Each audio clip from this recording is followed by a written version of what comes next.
नमस्कार.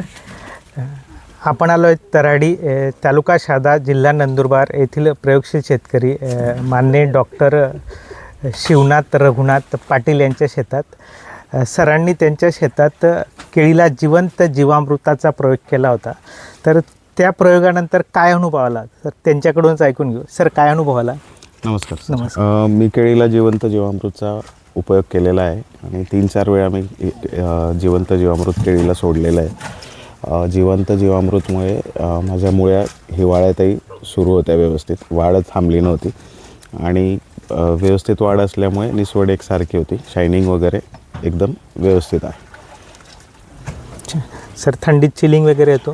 चिलिंगचं नाही, चिलिंग पण याच्यात चिलिंग नव्हती. मुळ्या चालू असल्यामुळे चिलिंगचा पण इश्यू आला नाही. म्हणजे चिलिंग जनरली जे खालून पण लागते, मुळ्यात चालू असल्यामुळे अपटेक व्यवस्थित असल्यामुळे चिलिंगचा इश्यू आला नाही. आणि 21 मेचा प्लॉट आहे, जवळजवळ आता संपण्यात आलेला आहे. माझ्या बरोबरीला ज्यांची लागण आहे अजूनही त्यांचा प्लॉट कोणाची सुरुवात झाली नाही आहे. टेम्परेचरमुळे ठीक आहे, आता जरा माल जरा निघायला लागला आहे, पण त्या मानाने आपल्या बागेत व्यवस्थित त्याचा मला परिणाम चांगल्या प्रमाणात दिसून आले.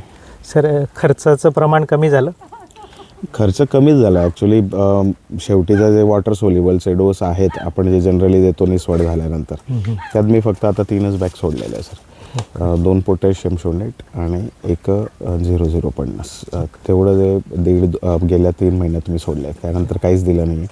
जिवंत जीवामृत आवर्जून मी आता शेवटच्या टप्प्यात फेब्रुवारी महिन्यात सोडलं होतं ते. सर, तुम्ही शेतकऱ्यांना काय सांगू इच्छाल? नाही, मी शेतकऱ्यांना सगळ्यांना तेच सांगतो की जिवंत जीवामृत सोडायलाच पाहिजे आणि त्यात जे बॅक्टेरिया आहे त्याचा फायदा आहे बराच. आणि सोपी पद्धत आहे, बनवणं इन्स्टंट आहे. तुम्ही लगेच बनवून सोडू शकतात. आजच सकाळी जरी बनवलं तर 1 तासात ते रेडी होऊन आपण सोडू शकतो. काही हेक्टिक नाही आहे तेवढं. त्याचा वापर करायलाच पाहिजे सगळ्यांनी.